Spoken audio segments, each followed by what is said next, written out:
नमस्कार दोस्तों, स्वागत है हमारे YouTube channel times academy Jaipur. और दोस्तों, आज हम आपके सामने जो नया टॉपिक लेकर आ रहे हैं, राजस्थान की प्राचीन सभ्यताएं। तो दोस्तों, इस टॉपिक में हमने अब तक जो पढ़ा है वो कालीबंगा, आहट सभ्यता और बेराट सभ्यता। ठीक है दोस्तों, तो इन तीन सभ्यताओं का अध्ययन करने के बाद में दोस्तों आज जो हम अध्ययन करेंगे वो है गणेश्वर सभ्यता। और इसके अलावा जो भी अगर बच गई तो वो सारी सभ्यताएं। ठीक है दोस्तों, तो हमारी जो राजस्थान की प्राचीन सभ्यताएं हैं दोस्तों, इनमें से क्वेश्चन आने के लगभग चांस रहते हैं। 90% तो ऐसा है कि इनसे क्वेश्चन आते हैं। ठीक है, और ये राजस्थान की जो प्राचीन सभ्यताएं हैं काफी इंटरेस्टिंग है, तो आपको इनको रटने की भी ज्यादा जरूरत नहीं होती है।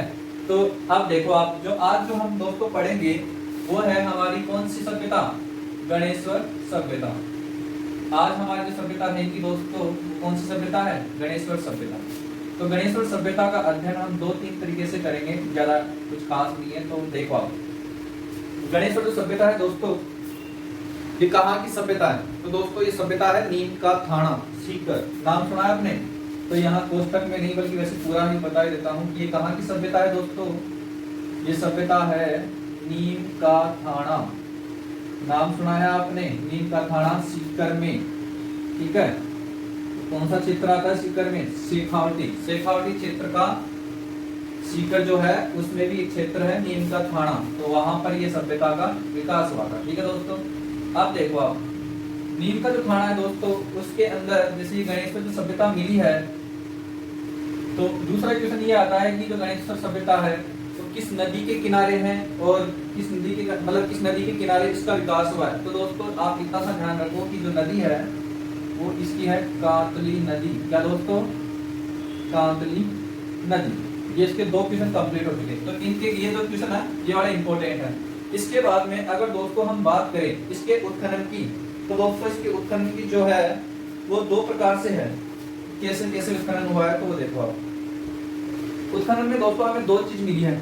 एक तो आपने नाम सुना होगा तेल का टीला, और एक है चौथा बरवाड़ा। ठीक है दोस्तों, तो 2 जगह अलग अलग जगह मिली है। तो उत्खनन में आप लिखो उत्खनन की सन जो डेट बता दूं तो वो है 1977। ठीक है, अब है सबसे पहले तो जो जगह है एक कौन सी? तेल का टीला। ठीक है, और जो दूसरी जगह है दोस्तों वो है चौथा बरवाड़ा। ठीक है दोस्तों, चौथा बरवाड़ा ये है।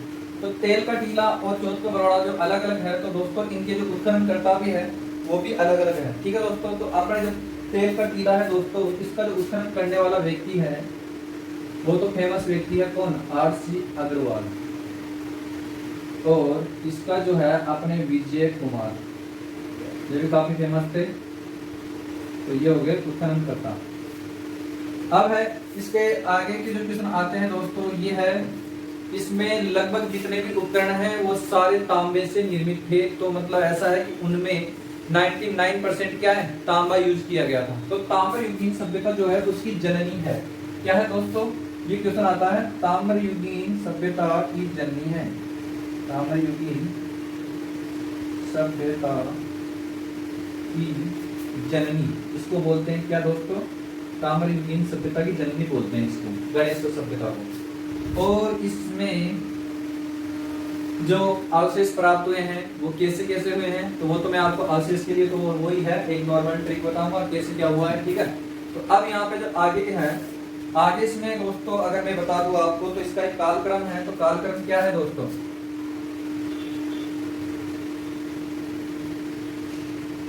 2800 ईस्वी पूर्व में है। क्या दोस्तों? 2800 ईस्वी पूर्व का इसका कालक्रम है। कालक्रम के बाद में जो क्वेश्चन आते हैं वो सभी के सभी किसके अवशेषों से आते हैं। तो ये अवशेष कहाँ से है, कहाँ से लिए गए हैं, कैसे हैं, इसकी एक ट्रिक बताऊंगा। तो इतना आप स्क्रीनशॉट लो जितने में इसमें इंक डालता हूँ। ठीक है दोस्तों,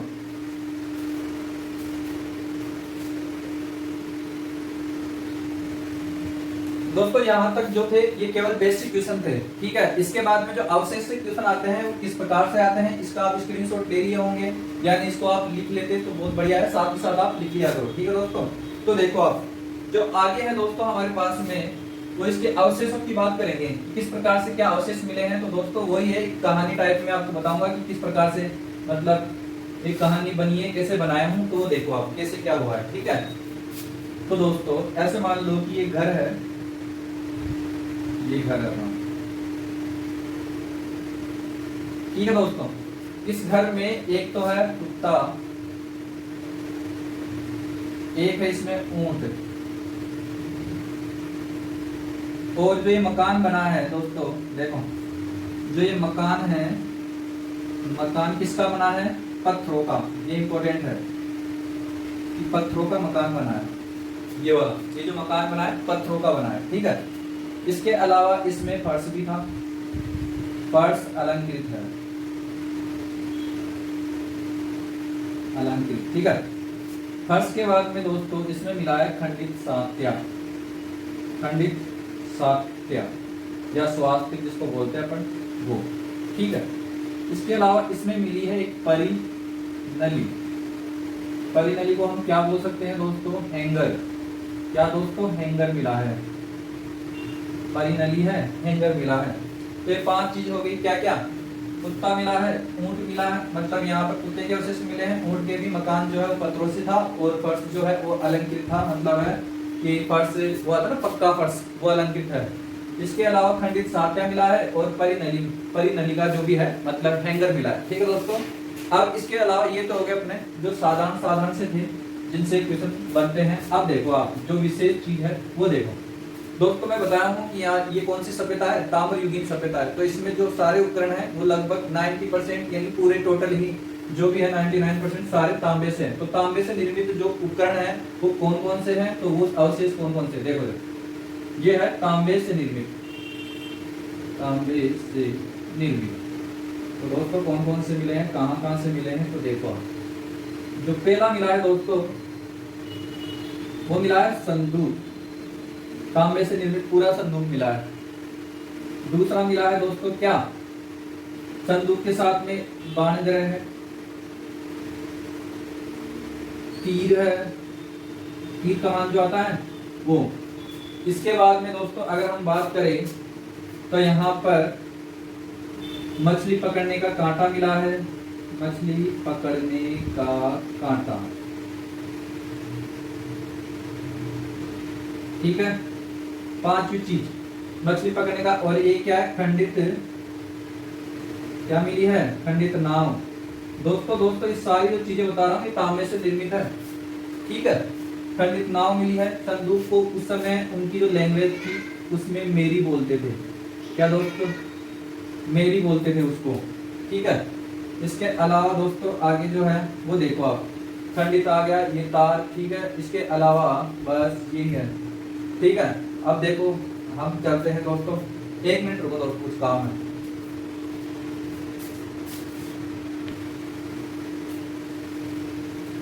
दोस्तों खंडित नाव आ गई। खंडित नाव के बाद में अगर हम बात करें कि तांबे से निर्मित कुछ है, तो इसमें आगे दोस्तों और गोफन की गोलियां, ये फेमस है, गोफन की गोलियां, वो भी किससे बनी है, तांबे से। खेल के उपकरण हो गए, ये हो गया खेल के उपकरण, ये भी तांबे से हो गया। और आता है दोस्तों संदूक, बाणग्रह, ठीक है, तीर वगैरह, ये गोफन की गोलियां हो गई। ठीक है, बस दोस्तों ये है लगभग सारे। और एक कुल्हाड़ा, कुल्हाड़ा, ये हो गया। 8 चीज है दोस्तों जो तांबे से निर्मित है प्योर। इनमें 99% क्या है, तांबा है। तो ये मिली है दोस्तों कहाँ से, हमें अवशेष के रूप में मिली है। तो दोस्तों अगर मैं थ्योरी लिखवाने बैठूंगा इन सबकी तो काफी टाइम हो जाएगा, तो आप जो है कुछ इस प्रकार से, और अगर आपको थ्योरी चाहिए तो मेरे जो व्हाट्सएप नंबर है वहां से आप मेरे को कांटेक्ट कर सकते हैं, मैं आपको क्या पीडीएफ दे दूंगा इन सब की। ठीक है, तो क्या कोई भी बंदा हो, कोई भी व्हाट्सएप पे अगर मैसेज आता है उसका, तो मैं उसको पीडीएफ, ये जो सबकी जो लिखी पीडीएफ है हैंड रिटन से, वो मैं प्रोवाइड कर दूंगा। तो आप ऐसे फटाफट इनको नोट कर लो। ये है अपने जो तांबे से निर्मित क्या मिले हैं, अवशेष मिले हैं। ठीक है दोस्तों, अब आगे चलते हैं। इसमें क्या इंपॉर्टेंट बात है, तो मैं इधर वाला मिटा रहा हूँ। ठीक है दोस्तों, अब देखो आप यहां से अब चलते हैं आगे की तरफ। तो दोस्तों देखो, फिर हम बात करेंगे अब इनसे क्या क्या ऐसा मतलब क्या क्या इनमें प्रतीत होता है, तो वो देखो आप। अगर मछली पकड़ने का काम है दोस्तों, कांटा है, तो उन्होंने मछली पकड़ी होगी। और नाव भी है, चलते हैं तो मतलब नाव में उन्होंने पकड़ी है। तो दोस्तों ये है कि इनका एक तो रोजगार हो गया, क्या कि मछली पकड़ने का क्या है, मछली पकड़ने का कार्य है, का कार्य करते थे, प्रमुख रूप से मछली पकड़ने का कार्य करते थे। ठीक है, अब मछली को क्या है खाने के लिए, खाद्यान्न में क्या यूज लेंगे, चावल। तो चावल प्रमुख खाद्यान्न रहा होगा, याद रखो रहा होगा। तो चावल प्रमुख खाद्यान्न रहा होगा। ठीक है, जैसे इसके अलावा बस ये है इंपॉर्टेंट, ये यहाँ से क्या इनसे इंडिकेट मतलब हमें प्रतीत होता है क्या, मछली पकड़ने का कांटा है तो इनसे हमको क्या है कुछ आगे मतलब पता चलता है कि अगर मछली पकड़ने का कांटा है तो मछली भी पकड़ते होंगे, तो इनका काम है। और एक है चावल, जब है मतलब जो इनमें पानी ज्यादा है तो वहां पर चावल की खेती हुई होगी, तो चावल की अवशेष भी ठीक है प्रमुख खाद्यान्न रहा होगा। ठीक है, ये है। अब देखो जो नोट में 3-4 बातें लिखा रहा हूँ वो आप देखना फटाफट क्या क्या है। तो दोस्तों इसको मैं एक बार इरेज कर देता हूँ क्या क्या है क्या क्या नहीं है।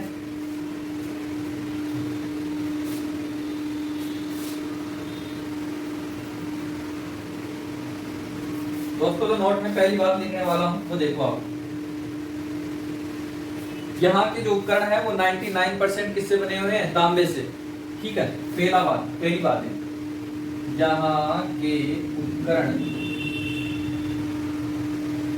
क्या है, 99% तांबे से निर्मित है। ठीक है, निर्मित है। दूसरी बात,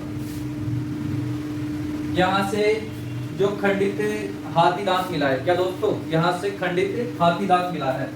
तो यहाँ मैं लिख देता हूं यहाँ से खंडित हाथी दांत मिला है। क्या दोस्तों, यहाँ से खंडित हाथी दांत मिला है। फिर इसके बाद में आगे देखो, अगर खंडित हाथी दांत यहाँ से मिला है तो जो प्योर है मतलब पूर्ण जो हाथी दांत है वो कहाँ से मिला है। तो दोस्तों यहाँ ही लिख देता हूं मैं, पूर्ण हाथी दांत के जो अवशेष है वो मिले हैं, हाथी दांत के अवशेष कहाँ से मिले हैं, कालीबंगा से मिले, कालीबंगा से मिले हैं। ठीक है, तो कालीबंगा में इसलिए नहीं कराया कि कंफ्यूजन होगा, तो आप दोनों ये मतलब ये दोनों एक साथ यहीं पर ही आपको ध्यान में रहेगा। ठीक है, ये अपना हो गया खंडित हाथी दांत वगैरह वगैरह, तो ये अपने हो गए कंप्लीट, पूरा कंप्लीट हो चुका है दोस्तों। ठीक है, अब इसमें कुछ भी नहीं है, सारा कंप्लीट हो चुका है। तो आप इसको ड्रॉ कर लो, लिख लो, फिर आगे नई सभ्यता में बताने जा रहा हूँ। ठीक है दोस्तों, 4 सभ्यता कंप्लीट। अब देखो 5वीं सभ्यता, ये है दोस्तों। अब जो मैं आगे बता रहा हूँ एक छोटी सभ्यता है, कुछ ज्यादा बड़ी नहीं है। और वो देखो कौन सी सभ्यता है। तो दोस्तों ये सभ्यता है अपनी बरोड़ सभ्यता। क्या दोस्तों, बरोड़ सभ्यता है। तो यहाँ लिख देता हूँ बरोड़ सभ्यता। बरोड़ सभ्यता कहाँ की है, मेन तो टॉपिक ये है दोस्तों गंगानगर की। कहाँ की, गंगानगर की। गंगानगर है तो किस नदी के किनारे हैं, घग्गर नदी के, घग्गर नदी के किनारे हैं। ठीक है, उत्खनन या खोज किसने की है, दोनों ही, उत्खनन है और खोज जो है दोनों ही किसने की है। ये है अपना सबसे इंपॉर्टेंट किस्म, क्योंकि जो उत्खनन और खोज जो है दोस्तों किसने की है, राजस्थान विश्वविद्यालय और राजस्थान पुरातत्व विभाग दोनों ने मिलकर। ठीक है दोस्तों, तो यहाँ लिख दो राजस्थान पुरातत्व विभाग प्लस में क्या, प्लस में राजस्थान विश्वविद्यालय जो अपनी है ना वो राजस्थान विश्वविद्यालय। तो इन्होंने मिलकर, इन्होंने क्या मतलब इनमें से कोई ना कोई स्टाफ चुना होगा और उन्होंने मिलकर ऐसा किया है। तो खोज उत्खनन, अब बता दूं मैं आपको डेट क्या है। ये है उत्खनन की जो डेट है दोस्तों, वो यही लिख देता हूँ मैं, वो है 2003 से 2004 के मध्य। ठीक है, ये यहाँ से हो गया। लेकिन इसमें बात ये है कि बरोड़ सभ्यता में इंपॉर्टेंट है क्या, तो इंपॉर्टेंट 2 चीज है जो उत्खनन के दौरान हमें मिली है, अवशेष मिले हैं। तो वो देखो 100% क्या, काली मिट्टी के घड़े, ठीक है, 100% लाल मिट्टी का घड़ा, एकदम क्या 100% काली मिट्टी के घड़े, तो ये घड़े मिले हैं, क्या दोस्तों, घड़े मिले हैं। 100% काली मिट्टी का घड़ा और 100% लाल मिट्टी का घड़ा, ये सिर्फ एक ही जगह से मिला है, बरूड सभ्यता से। अब है दोस्तों जो ये अपना मतलब ये कमीज है, इस कमीज के बटन का आकार के जो छिक्के हैं दोस्तों, ठीक है, और पंचमार्ग छिक्का है वो भी यहीं से मिला है, मतलब यहाँ से मिला है वो भी, ठीक है। तो है कमीज के बटन के आकार का छिक्का और क्या मिला है, तथा पंचमार्ग छिक्का दोस्तों, क्या पंचमार्ग छिक्का मिला है, ठीक है। ये अवशेष हो गए, ये लो कंप्लीट है फटाफट। अब आने वाली जो लगभग सारी सभ्यताएं हैं वो ऐसे छोटी छोटी मतलब छोटी छोटी सभ्यताएं हैं, तो फटाफट कंप्लीट हो जाएगी, ठीक है दोस्तों। तो ये भी आप फटाफट स्क्रीनशॉट लो, आगे चलते हैं।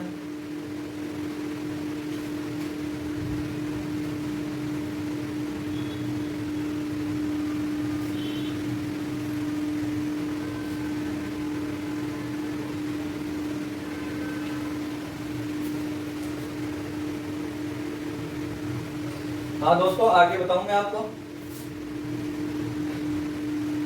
जो नेक्स्ट है दोस्तों वो सारी अब छोटी छोटी सभ्यताएं हैं, फटाफट फटाफट। अब क्या टाइम भी नहीं है क्योंकि मैंने काफी मतलब 2 3 4 लेक्चर ले चुका हूं। और अब जो है दोस्तों वो हमारी है बालाथल, 6 नंबर की होगी शायद ये दोस्तों है बालाथल।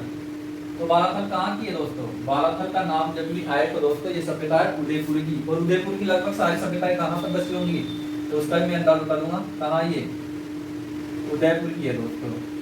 अब दोस्तों ये बालाथल जो सभ्यता है वो किस नदी के किनारे है, आयड़ नदी तथा सोम नदी के किनारे। क्या दोस्तों, आयड़ नदी तथा सोम नदी के किनारे। तो आप समझ गए होंगे, सोम नदी के किनारे।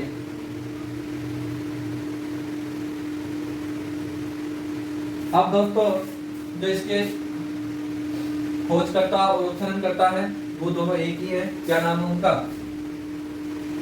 खोज या उत्खनन करता, क्या है दोस्तों उसका नाम, V.N. मिश्र। क्या दोस्तों, V.N. मिश्र, ये है अपना खोज और उत्खनन करता। कब की है दोस्तों, 1977, याद रखना 1977 में, ठीक है। इसके अलावा इसमें जो इम्पोर्टेंट बात है दोस्तों, क्या क्या है, कैसे कैसे मिले हैं, तो दोस्तों इसमें देखो आप, सबसे इम्पोर्टेंट बात तो यह है दोस्तों, यहाँ से एक कंकाल मिला था और वो कंकाल है 4000 वर्ष पुराना। क्या है कंकाल, एक कंकाल मिला है दोस्तों, कौन कितने हजार वर्ष पुराना है, कंकाल मिला जो कितने हजार वर्ष पुराना है, 4000 वर्ष पुराना है, 4000 वर्ष पुराना है। चलो ये तो ठीक है, जो 4000 वर्ष पुराना है, लेकिन इसमें विशेष बात क्या है, कुष्ठ रोग था वो, ठीक है, उसमें भी कुष्ठ रोग था, जो कुष्ठ रोग से ग्रसित था, जो कंकाल था उसकी बात उठा रहा हूं। 4000 वर्ष तो पुराना है, प्लस में वो कुष्ठ रोग से भी ग्रसित था, ठीक है दोस्तों। तो इसका मतलब हमें पता चलता है कि जो कुष्ठ रोग है दोस्तों वो किस सभ्यता में है, बालाथल सभ्यता में कुष्ठ रोग आया था, ठीक है। अब अगर कुष्ठ रोग है तो इलाज के लिए क्या है, योग। तो दोस्तों यहाँ पे क्या मिला है, योग मुद्रा में, योग की अवस्था में योगी जो मूर्ति के रूप में मिला है दोस्तों। क्या ये है, एक योग मतलब योग की अवस्था में एक योगी है जो योग करता करता यूं, और कुछ जपड़ा होगा तो जब भूकंप आया तो वो पिचक गया, और फिर उसके बाद में मतलब उसको निकाले तो वो मूर्ति जैसा बन गया, कुछ ऐसा है, योग है जो की अवस्था में क्या है वो मिला है। अब दोस्तों कुछ व्यक्तियों की बात करते हैं कि व्यक्ति किस प्रकार से थे, कैसे थे। तो देखो मैं आपको अवशेष के रूप में बता दूं, यहाँ दुर्ग में जैसे मान लो कि जैसे दुर्ग है तो दुर्ग तो आप देखा होगा कैसे होता है, जैसे जमीन होती है ना, जमीन, उस जमीन के चारों तरफ तो पहले एक परकोटा बना देंगे, मतलब दीवार डंडा टाइप का होता है ना वो, फिर उसके बीच में घर बनाएंगे, घर बना के और चारों तरफ से क्या खुली रखेंगे, ठीक है। उसी प्रकार से यहाँ पे क्या था, दुर्ग में, दुर्ग के रूप में 10 कमरों का मकान था, 10 कमरों का मकान था, ठीक है। इस चीज से पता क्या चलता है कि वहां के जो लोग थे वो संयुक्त परिवार में रहते थे, ठीक है। तो इससे उनके संयुक्त परिवार में रहने के अवशेष मिले। क्या दोस्तों, रहने की जानकारी देख लो आप, थोड़ा अवशेष छोड़ो, ये जानकारी नहीं है, ये जानकारी होती है, ठीक है। ये अपना हो गया यहाँ से।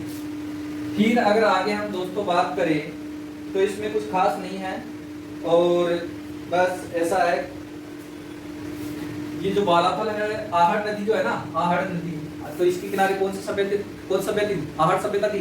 तो उस आहड़ सभ्यता के समान ही ये सभ्यता है। तो एक बात ये देखो आप, यह है आहड़ सभ्यता के समान की सभ्यता है, ये सभ्यता। अब दोस्तों आहड़ सभ्यता में क्या क्या पढ़ा था हमने, तो वो आप थोड़ा रिकॉल कर लो, मैं बता दूं कि आहड़ सभ्यता में कृषि पशुपालन ये सब कुछ है, तो वो चीज भी करेंगे कि यहाँ के लोग कृषि पशुपालन भी करते थे, ठीक है। एक इंपॉर्टेंट बात और देखो, बेराट सभ्यता जो हमने पढ़ी है दोस्तों, उसमें क्या मिला है, सूती कपड़ा, जिसमें 36 जो मुद्राएं थी वो मिली थी वहां पे, ठीक है। उनमें से 28 जो मुद्रा थी उनपे इंडो ग्रीक शैली का क्या था, मतलब इंडो ग्रीक शैली से कुछ लिखा हुआ था, तो वो क्या था, वो कपड़ा था जो बुना हुआ था। वैसा ही एक कपड़ा यहाँ भी मिला है जो क्या है, बुना हुआ है। तो देखो, बेराट सभ्यता के समान ही, बेराट सभ्यता के समान ही यहाँ भी बुना हुआ कपड़ा मिला है, बुना हुआ कपड़ा मिला है। कंप्लीट काम। अब है उसी, मतलब वो जो सभ्यता, उस सभ्यता के हिसाब से यहाँ के लोग भी क्या करेंगे, कृषि पशुपालन वगैरह सब करेंगे। तो लिख दूंगी मैं यहाँ पे, इधर लिख देता हूँ, कृषि हो गया, पशुपालन हो गया, ये भी करते थे यहाँ के लोग, ठीक है। कृषि पशुपालन, बस ये है, और बस कंप्लीट है, इतना ही। अब आगे चलो, इसका स्क्रीनशॉट दो फटाफट और फिर देखते हैं आगे। कृषि हो गया, पशुपालन, एक शिकार देख लो, क्योंकि पुरानी जगह नहीं सभ्यता, ठीक है। ये कंप्लीट है। अब फटाफट इसका स्क्रीनशॉट लो आप, फिर नया बताते हैं।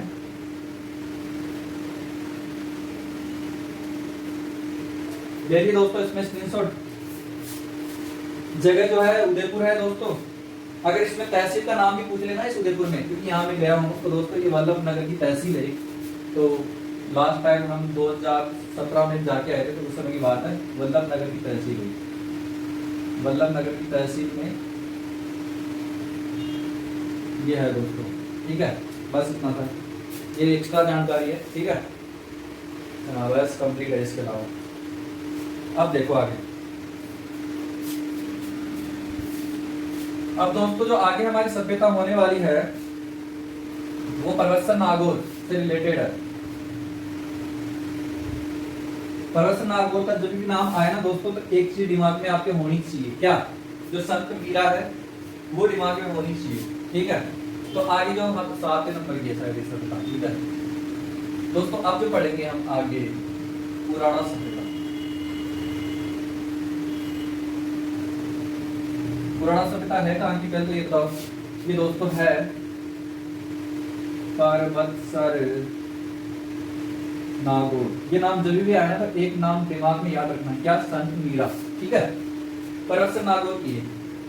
अब सबसे पहले तो है कि इसकी खोज कब की गई थी, तो दोस्तों इसकी खोज जो है 1934 में की गई थी, ठीक है। खोज 1934 में किसके द्वारा, पुरातत्व विभाग के द्वारा। ये छोटी मोटी है तो दोस्तों इनकी सभी पुरातत्व विभाग ही करेगा, कोई पर्सनल आदमी नहीं करेगा। तो इनके लिए क्या बनाया रखा है, एक पुरातत्व विभाग घोषित कर रखा है, बना रखा है, ठीक है। ये पुराना सभ्यता होगी जिसकी खोज हमने कर दी। खोज करने के बाद दोस्तों सबसे जो इम्पोर्टेंट बात है किस नदी के किनारे हैं। तो दोस्तों जो नदी है ऊपरी नाला सॉरी, ये ऊपरी नाला है, एक जगह है, उस जगह सॉरी नदी का एक नाला टाइप का सा है जो इस नाले के पास में है, और इसी को एक नाम और बोल देते हैं, मतलब ये आसपास में पुराना नाला भी है, वह है पुराना नाला। लगभग इन दोनों को एक ही नाम बोलते हैं दोस्तों, लेकिन फिर भी बताते हैं अलग अलग है, ठीक है। पुराना नाला का मतलब ऊपरी नाला एक साथ नहीं है, लगातार ही मिलेंगे, ठीक है। ये अपनी नदी होगी। नदी के बाद में दोस्तों अब देखो मैंने क्या बोला कि संत से कौन सी मीरा, जो संत मीरा है उसके अवशेष यहाँ से मिले, तो ये इंपॉर्टेंट रखना बात। क्या दोस्तों, संत मीरा के अवशेष। दोस्तों संति मतलब ये है, आप कंफ्यूज मत होना, फीमेल को भी हम संति बोलेंगे और मेल को भी संति बोलेंगे, ठीक है। अब है इसमें दोस्तों अवशेषों की अगर बात करें तो 103 क्या मिले हैं, उपकरण मिले हैं, और उपकरण सारे किसके मिले हैं, कामदेव। सारे किसके मिले हैं, कामदेव। तो इसका मतलब ये क्या हो गई, इससे एक मतलब निकला ये है औजारों की नगरी।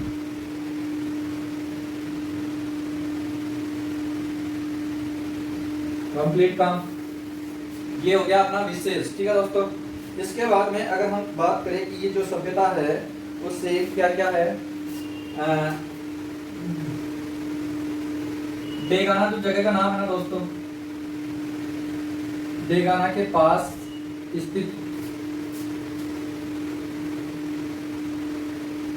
है, डेगाना के पास स्थित है, ठीक है। और डेगाना किसके लिए फेमस है, टंगिस्टन की वहां फैक्ट्रियां लगी है, ठीक है दोस्तों। तो डेगाना के पास स्थित है और टंगिस्टन फैक्ट्रियां लिखी नहीं, हाँ दोस्तों टंगिस्टन की खाने स्थित है, ठीक है। खाने स्थित है, टंगिस्टन की जो खाने हैं वो स्थित है। इसके अलावा और दिमाग में बात आए जो इम्पोर्टेंट है दोस्तों, तो इसको हम बोल सकते हैं प्रणाली, जो नाम सुना आपने अग्रालय, जो प्रणाली है के अवशेष यहाँ से मिले हैं। अग्रालय, अग्र प्रणाली के अवशेष। दोस्तों ये अजीब सा नाम है, ईरानी टाइप का नाम है, अग्र प्रणाली के अवशेष मिले हैं। तो मतलब क्या हुआ, ईरान की जो सभ्यता थी दोस्तों उसके समकालीन है, इसका मतलब कैसा है।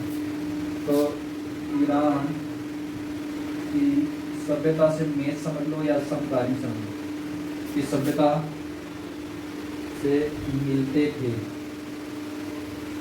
ठीक है। मतलब ये क्वेश्चन क्या था ना, ईरान की सभ्यता मतलब जो ये है पुराना सभ्यता की समकालीन है, तो भी आपको ईरान की सभ्यता करना है दोस्तों, यहाँ पे कंप्लीट होता है। और एक अगर आधा क्वेश्चन अगर कोई देख लो तो दोस्तों इसको बस कंप्लीट है दोस्तों, कुछ नहीं है, ठीक है। ये अपना हो गया दोस्तों आज का सेशन कंप्लीट। तो दोस्तों ये हमारा जो पढ़ाया हुआ कैसा लगा आपको, कमेंट में आप हमें बताओ, और अगर कुछ कमी है तो वो बताओ, अगर मैं कुछ कहीं पर आपको लगता है कि मैंने गलत पढ़ा दिया तो वो बताना, ठीक है। और दोस्तों हमारा चैनल है टाइम्स एकेडमी जयपुर, उसको लाइक एंड सब्सक्राइब करें। और दोस्तों विश्वास करो मेरे ऊपर, मैं आपको जो ये पटवार का सिलेबस है जो जीके का, जिसमें 68 क्वेश्चन आने वाले हैं, इंक्लूडिंग क्या साइंस के लिए मैं एक टीचर को मतलब देख रहा हूँ, वो आपको साइंस इतने बढ़िया से पढ़ाएंगे दोस्तों, ठीक है। तो जो 8 नंबर है बैठा दो इसमें, तो बच्चे 60 क्वेश्चन। तो दोस्तों 60 क्वेश्चन में हमारे पास में करंट जीके भी है, उसके भी सेशन हम लेके आएंगे, वो भी एक अलग टीचर लगाएंगे, ठीक है। तो मेरे पास में जो क्वेश्चन बचते हैं दोस्तों लगभग वो बचते हैं 48 क्वेश्चन के आसपास में। तो दोस्तों 3 क्वेश्चन की तो लगभग मैं गारंटी ले रहा हूँ, पूरे में से पूरे आपको मैं एक लेक्चर का हर एक सीन बता दूंगा कि इस क्वेश्चन से यहाँ से ये क्वेश्चन आया, ठीक है दोस्तों। तो आप विश्वास करके चलो, जो 48 क्वेश्चन है वो आपके पूरे अच्छे से तैयार हो जाएंगे। बस आप मेरे लेक्चर को ज़्यादा बड़े भी नहीं बनाता, मैं नॉर्मल बनाता हूँ, एक दिन के 3-4 लेक्चर आप फटाफट देख लिया करो, ठीक है। तो बस उम्मीद करता हूँ कि आपका जो ये है पटवार है काफ़ी बढ़िया से गुजरे। और जो लॉकडाउन में है तो आप लॉकडाउन में क्या पढ़ना मत छोड़ो, क्योंकि लॉकडाउन में कई जो स्टूडेंट है वो पढ़ना छोड़ दिए, तो आप इनका रिवीजन करो बढ़िया से और पढ़ो आप, ठीक है दोस्तों।